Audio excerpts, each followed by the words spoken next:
It was one of those evenings when silence fills every corner of the room, louder than any sound. I sat on the couch, my laptop open, the screen casting that faint blue light that makes everything feel a little lonelier.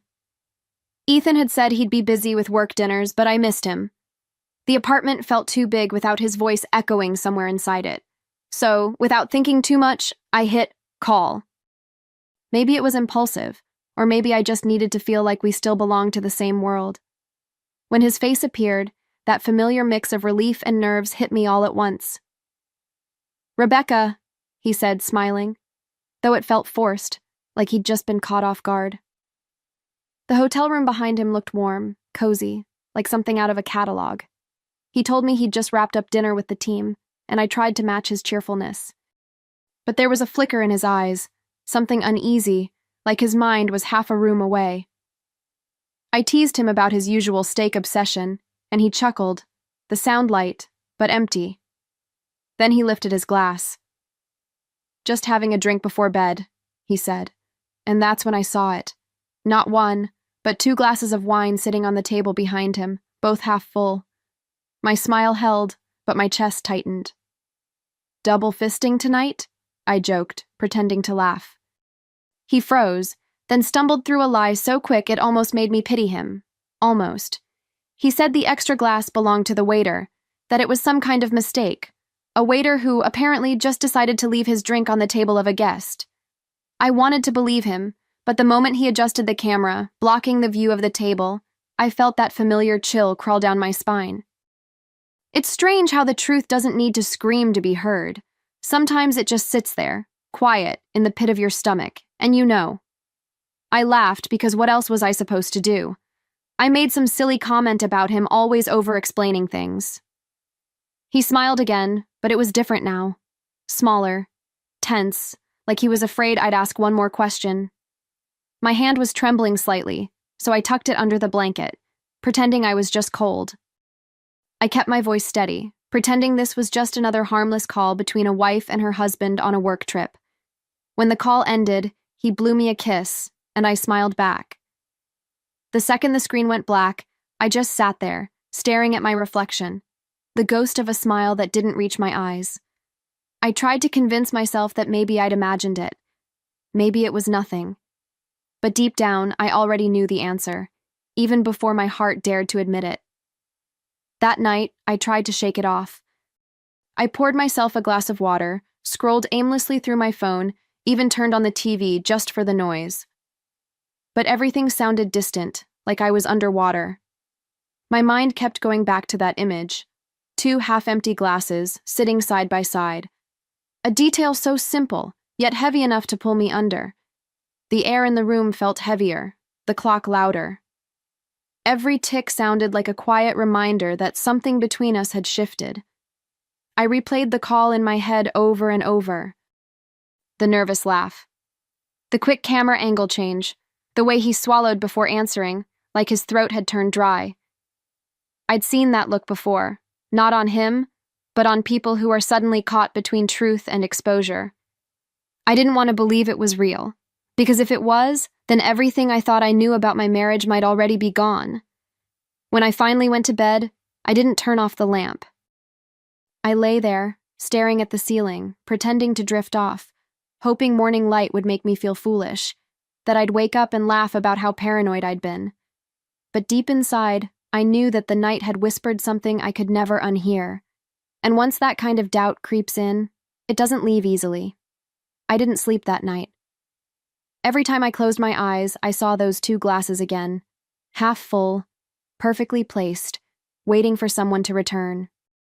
My mind kept twisting it into different versions of the truth, like a film reel looping on repeat. I told myself he wouldn't do that to me. Ethan wasn't that kind of man. But then, I remembered how quickly he'd changed the camera angle, how his smile had cracked for just a second. That tiny fracture in his confidence haunted me more than the wine itself.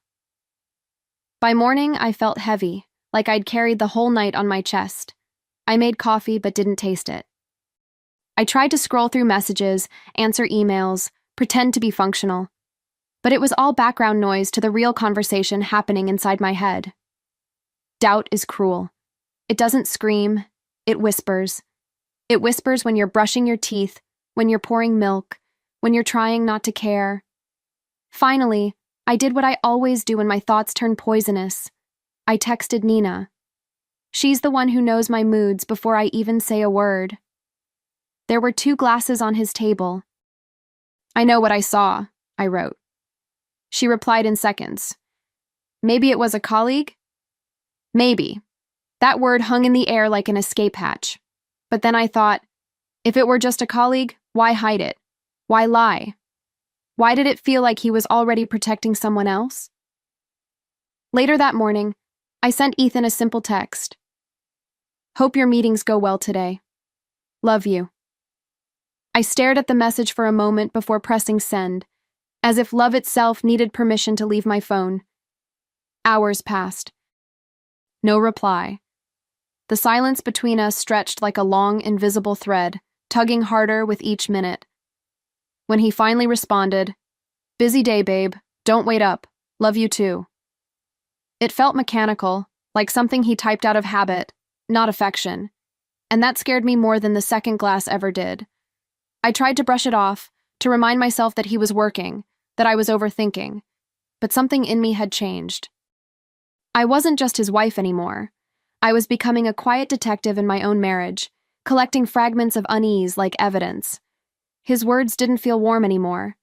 They felt like a cover story, carefully written, line by line. By afternoon, the ache of not knowing was worse than the possibility of betrayal.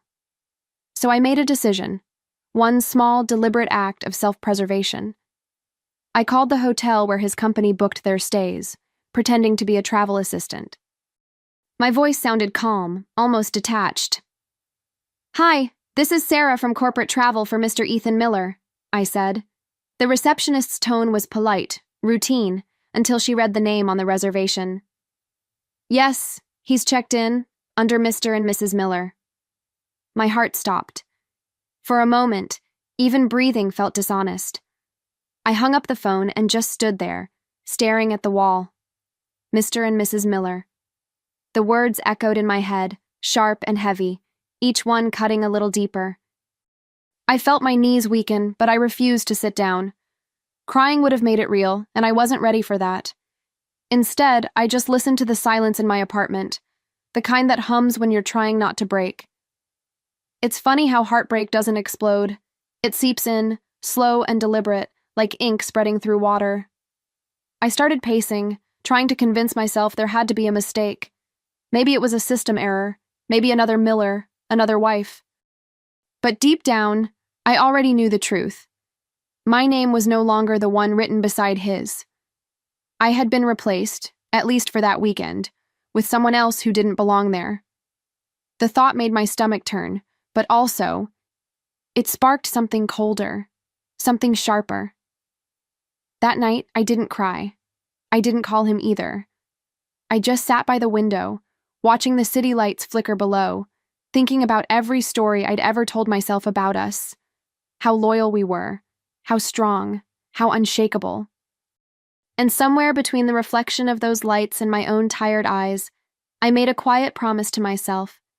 I wouldn't confront him yet, not until I had proof, not until he handed me the truth with his own hands.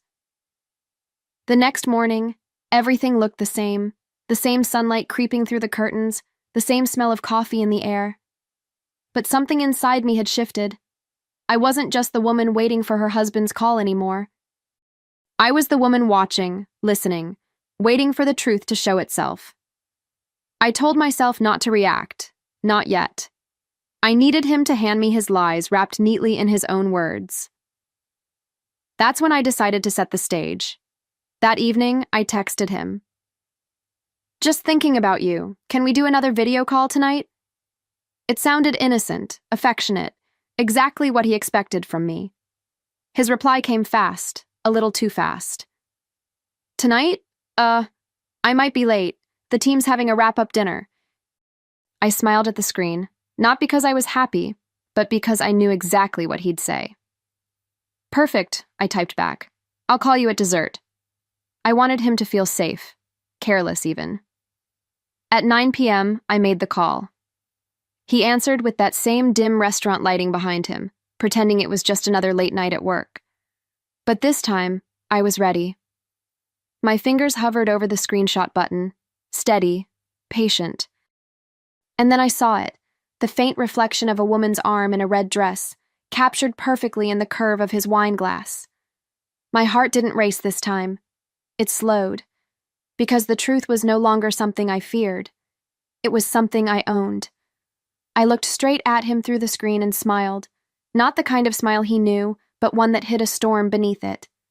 "You look so handsome tonight," I said, my voice steady, almost tender. He laughed, adjusting his tie, that same easy charm he used on everyone. "You think so?" he said. For a second, I could almost admire how effortless he was at pretending. Almost. "Yeah," I replied, leaning closer to the camera. "I just wish I could see your dinner companion, too." The silence that followed was sharper than any scream. He froze. His eyes flickered down, then back up, as if he were searching for the right script and realizing it was gone. I didn't blink. I wanted him to feel the weight of my gaze, to know that I wasn't blind anymore. "Oh, right," I added softly, my tone light but loaded. "You said it's a team dinner, not a date, right?" He didn't answer. Just that fake, tight smile, the one people wear when they know the game's over but haven't figured out whether to confess or keep lying. I let him twist for another heartbeat, then he ended the call abruptly, his screen fading to black. I sat there staring at my reflection again, this time not as the woman who'd been fooled, but as the woman who finally had everything she needed. After the call, I didn't cry, and I didn't scream. I just sat there with my phone still in my hand, the image frozen on the last frame, Ethan's face caught between guilt and fear. I zoomed in on the reflection again, making sure I wasn't imagining it. The red sleeve, the curve of a woman's wrist, the shimmer of gold jewelry catching the restaurant light. It was all there. Proof, at last. Cold, undeniable proof. And strangely, it didn't hurt the way I expected. It felt clean, like the air right after a storm. I saved the screenshot, labeled it, and sent it to my private folder. My hands were steady. My heart wasn't racing anymore. That was when I realized something powerful. Betrayal doesn't just break you, it rearranges you. It teaches you a language you never wanted to learn, one made of silence and strategy. And I was fluent now. That night, I poured myself a single glass of wine, turned off my phone, and sat by the window. The city outside was alive, unaware of the war I'd just started quietly in my living room. I wasn't planning to expose him yet, not tonight. I wanted him to come home, to walk through that door thinking he'd gotten away with it, so I could look him in the eyes and show him how wrong he was. 2 days later, I heard his keys turning in the lock. That familiar metallic click that used to mean safety, home, love. Now it just sounded like intrusion. I was standing by the kitchen counter, waiting, every sense alert. When the door opened, Ethan stepped in with a bright smile and a bouquet of flowers, like a man rehearsing a role he'd already failed. "I missed you, babe," he said softly. I looked at the flowers first. Red roses, of course. Guilt wrapped in romance. Classic. I took them from him without a word, placed them on the counter, and turned to face him. "Did she miss you too?" I asked. My voice came out quieter than I expected. Not trembling, not loud, just steady.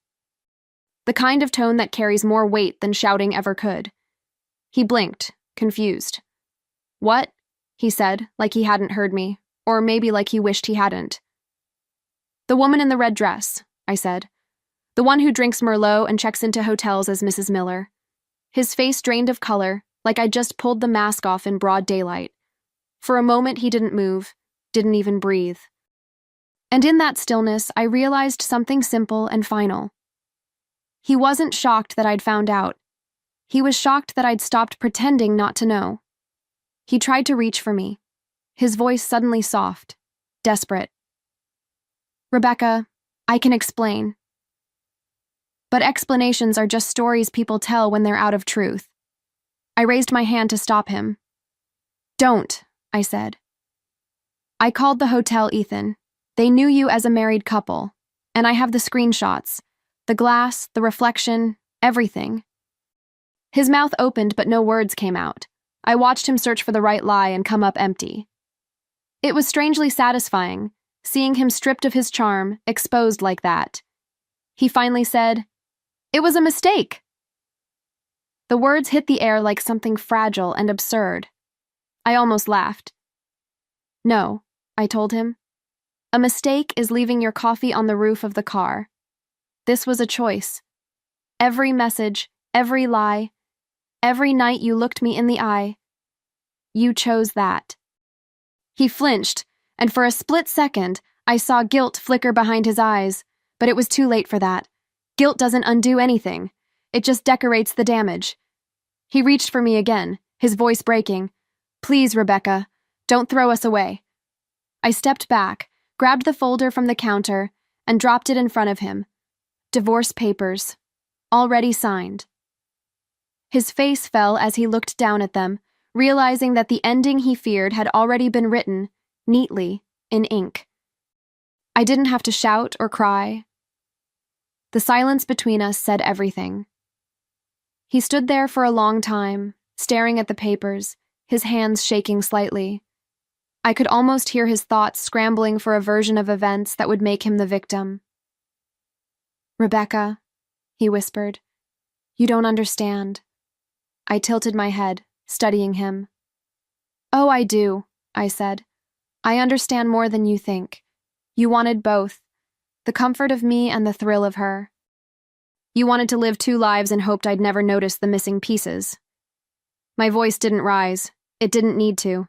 It landed like truth, steady, irreversible. He took a deep breath, trying to salvage something. "Can't we talk about this?" he said. I looked at him, really looked at him, and realized how small he'd become in that moment. "We just did," I replied. "You talked. For months. You just forgot that I was listening." I turned toward the door, my hand brushing the counter, grounding myself in the choice I was finally making.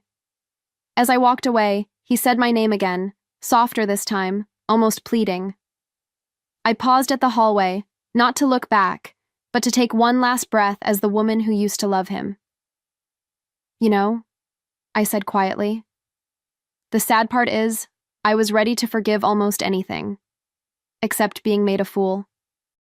And with that, I left him standing there, surrounded by his lies and the faint smell of flowers that were already starting to wilt. The strange thing about betrayal is how quickly it stops hurting once you decide it's useful. A few days after he left, I sat at my desk, coffee in hand, scrolling through our old messages and his travel emails. Every word, every date, every receipt was a breadcrumb leading to his undoing. I wasn't doing it out of spite, at least that's what I told myself. I was doing it because he had turned our marriage into a lie, and someone needed to rewrite the ending with truth. I gathered everything, the screenshots, the timestamps, the hotel receipts, all carefully labeled and organized. It wasn't revenge in the cinematic sense. There were no screaming matches or slashed tires. This was quieter, sharper, the kind of revenge that doesn't destroy your peace. It restores it. I drafted an anonymous email to his company's HR department with the subject line, "Misuse of company funds during personal travel." When I hit send, my hands didn't shake. I just sat there, watching the message disappear into cyberspace, carrying years of deceit with it. I thought I'd feel guilt, or maybe satisfaction, but what I felt was something simpler: balance. For the first time in months, I felt the weight of him start to lift off my chest, piece by piece, like the air was finally my own again. 2 weeks later, he came home shouting. The sound of the door slamming echoed through the apartment, a stark contrast to the calm I'd been living in. "You destroyed my life," he yelled, his voice raw with panic. I didn't move. I was sitting on the couch, sipping tea, the same way someone might watch a thunderstorm from behind glass, untouched. "I didn't destroy anything," I said evenly. "I just helped everyone see what you really are." His eyes widened, not with remorse, but disbelief. He wasn't used to me being unshakable. He ran his hands through his hair, pacing. "You'll regret this, Rebecca." The threat hung in the air, weak and hollow. I looked up at him, finally meeting his eyes. "I already did," I said quietly. "Every time I believed your lies." My calm infuriated him more than any shouting ever could. That's the secret about men like Ethan. They thrive on reaction. Take that away, and they have nothing left to hold on to. He grabbed his suitcase, muttering curses under his breath, and slammed the door on his way out. The moment it clicked shut, the apartment exhaled with me, as if the walls themselves had been waiting to be free of him. I sat there for a long time, in the silence he left behind, feeling something I hadn't felt in months: peace. It wasn't loud or triumphant. It was soft, steady, and entirely mine. After he left, the apartment felt different, lighter, as if it finally belonged to me again. I walked through each room slowly, touching the furniture, straightening a picture frame, opening the windows wide. It wasn't sadness anymore that lingered. It was clarity. For so long, I had been trying to save what was already gone. Now, I was simply cleaning up the ruins, making space for whatever came next. Freedom, I realized, doesn't always arrive with fanfare. Sometimes it comes quietly, wearing the face of solitude. In the days that followed, I started sleeping better. I'd wake up without that heavy feeling in my chest, without checking my phone for his messages. I took long walks, rediscovered my own rhythm, even laughed at small things again, things I hadn't noticed in years. It was as if every lie he told had taken a piece of me, and now, piece by piece, I was taking them back. I didn't block his number. I didn't need to. Men like Ethan crave attention, even after the door closes. The silence I gave him was louder than any goodbye. And every time I passed by the wine rack, I'd catch a glimpse of a half-empty bottle and smile. Not because it reminded me of him, but because it reminded me of the night I stopped being afraid of the truth. Months later, I found myself at a rooftop restaurant with Nina.